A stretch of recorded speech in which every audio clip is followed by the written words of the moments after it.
dari sajakin itu artinya kekecewaan seorang perempuan yang gagal menikah dengan kekasihnya karena dia datangnya terlambat.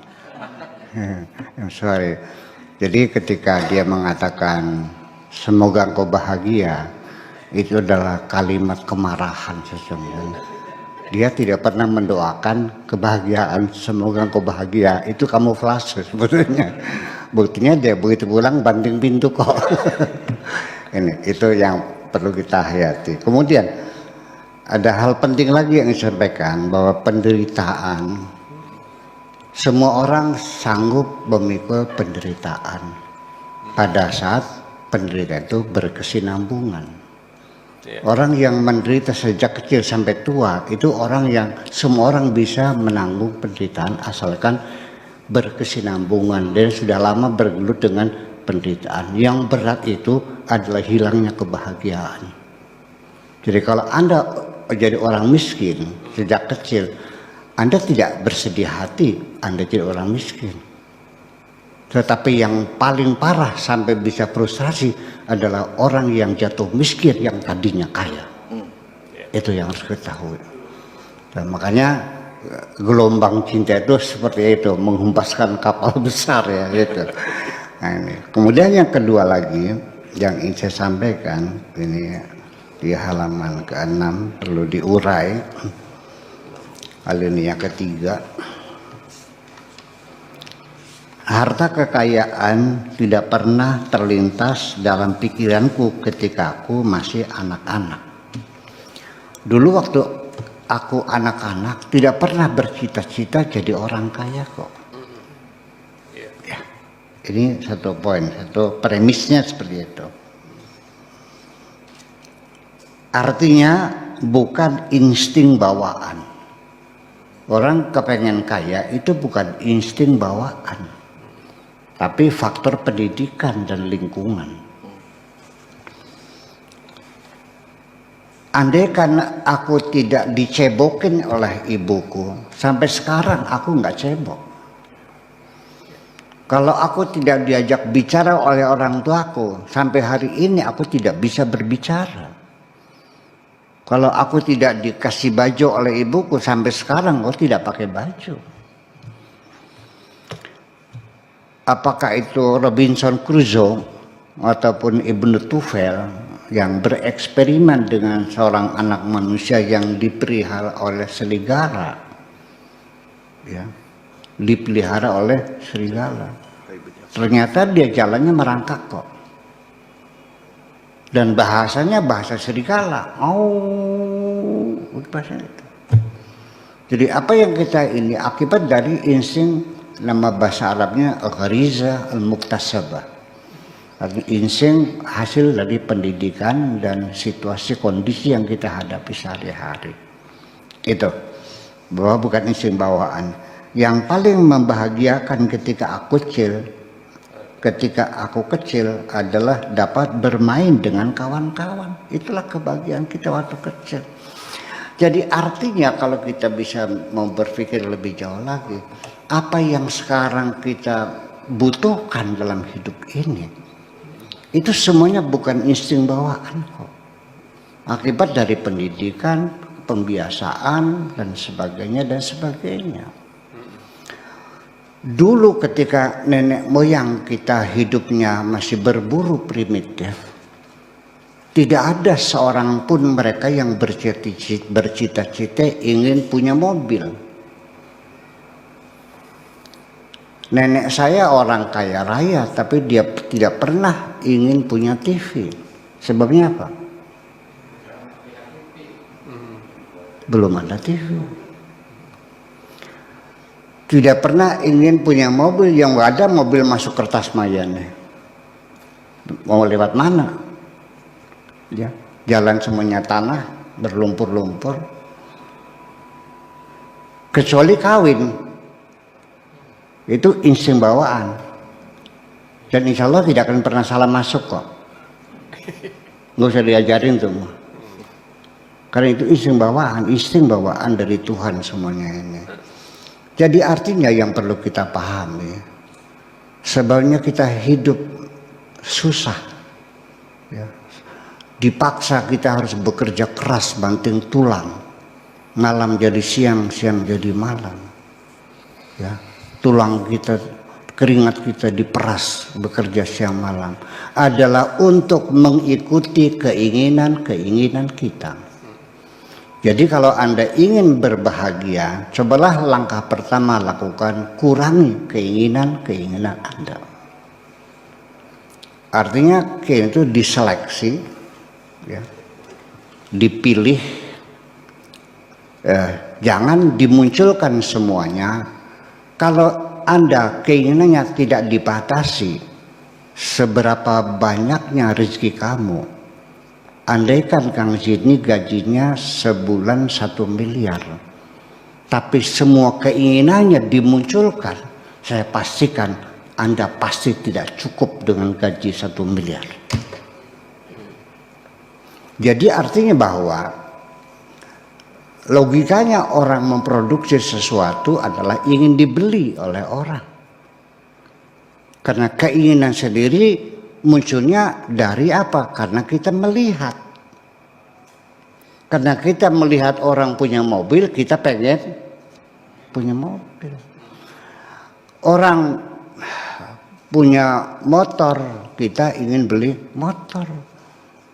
Kita melihat orang pakai tas Hermes yang harganya 1 miliar, kita kepengen tas itu. Tapi kita ingin kawin, tidak perlu harus melihat orang kawin. Karena itu insting bawaan. Nah, ini bulitnya, enggak tuh, bulit tuh bahasa Indonesia apa ya? Curangnya. Sorry. Curangnya produsen itu adalah mereka memajang produksinya sepanjang jalan. Untuk apa? Supaya dilihat oleh kita. Setelah kita melihat terus kepengen. Dan kadang-kadang periklanan tidak menggunakan aturan-aturan moral. Ini perlu ditegur. Masa orang iklan jual barang dipasangnya melintang di tengah jalan dengan videotron, videotron, atau dengan disorot dengan lampu spotlight, memaksa orang yang lewat jalan itu harus melihat iklan itu. Tujuannya apa? Supaya dibeli. Kadang-kadang juga iklan juga tidak menggunakan standar moral. Apa hubungannya menjual produk sambil dipajang gambar perempuan cantik jelita yang setengah telanjang? Apa hubungannya orang menjual rem jumbo, minyak rem jumbo dengan pahanya orang yang pakai rok merah tersilak ke atas? Nyucup. Pernah lihat nggak iklan itu? Iya. Siapa namanya perempuannya itu? Pungki ya? Iyalah itu. Apa hubungannya pahanya dia dengan minyak rem jumbo? Apakah hubungannya karena saking pakemnya rem sampai roknya nyilak itu? Ya kenapa dipajang dengan orang jual silet, jual cukur, dipajang di sampingnya perempuan yang setengah telanjang, dadanya kelihatan, sambil ngelus-ngelus dagunya lelaki yang sedang nyukur jenggot. Apa hubungannya? Itu sebetulnya untuk melakukan manipulasi terhadap pandangan mata Anda. Karena bagaimanapun tidak bisa dibohongi, perempuan cantik adalah luar biasa. Kita kadang-kadang sampai lupa diri kok. Ya, jadi kita dipaksa oleh melihat barang dagangannya itu dipasang dengan perempuan yang cantik jelita supaya kita mau menatapinya. Setelah itu pengen beli.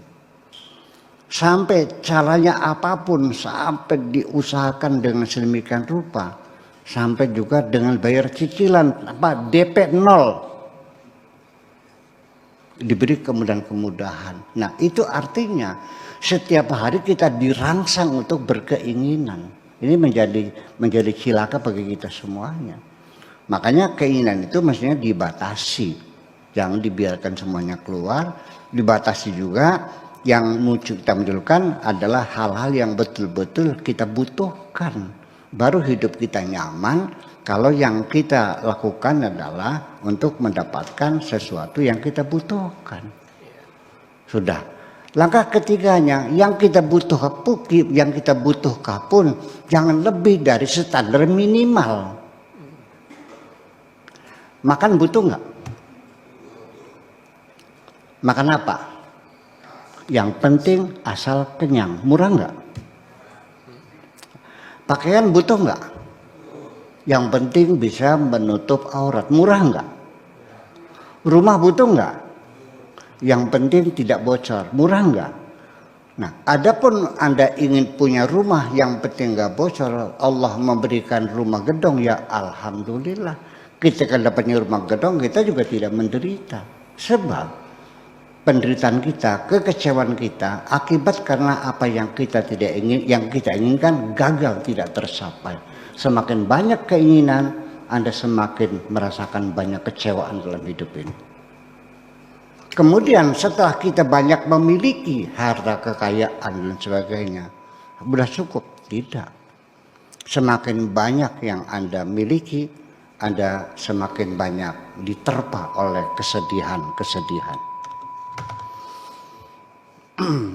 Iya. Ketika mobil Anda tabrakan, ringsek di jalan tol, sedih nggak? Sedih. Ketika mobil itu hilang, sedih nggak? Apa sebabnya sedih?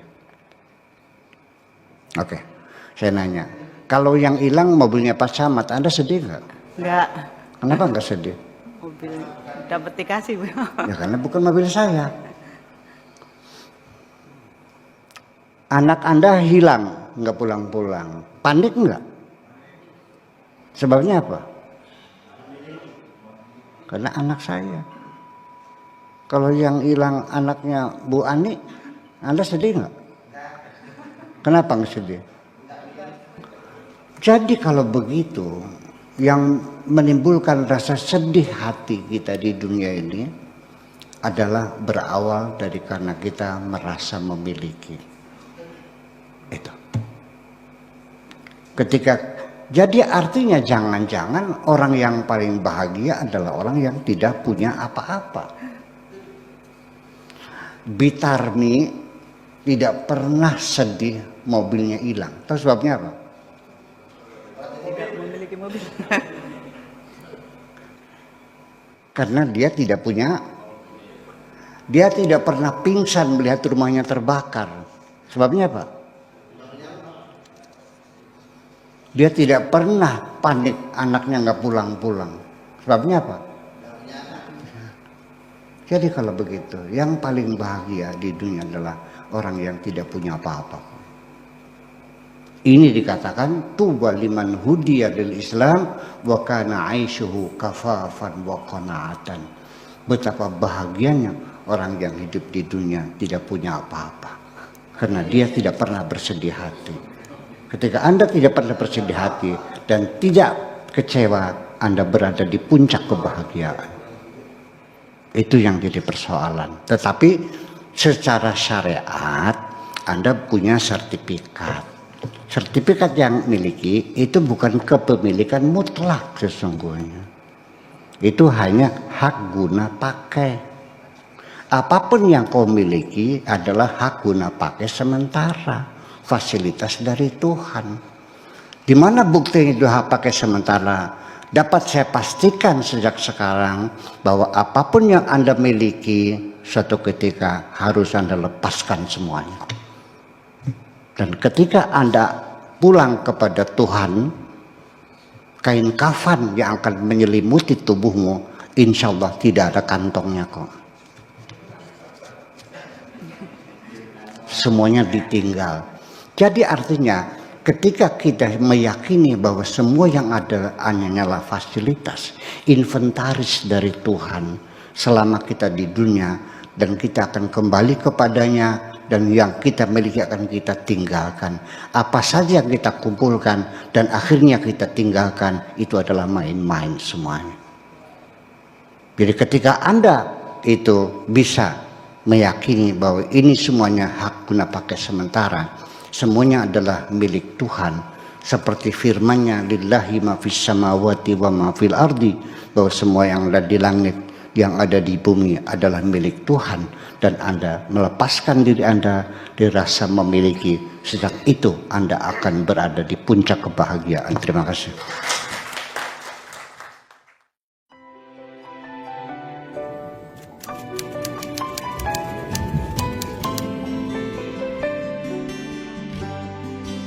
Aku hanya ingin berbagi kebahagiaan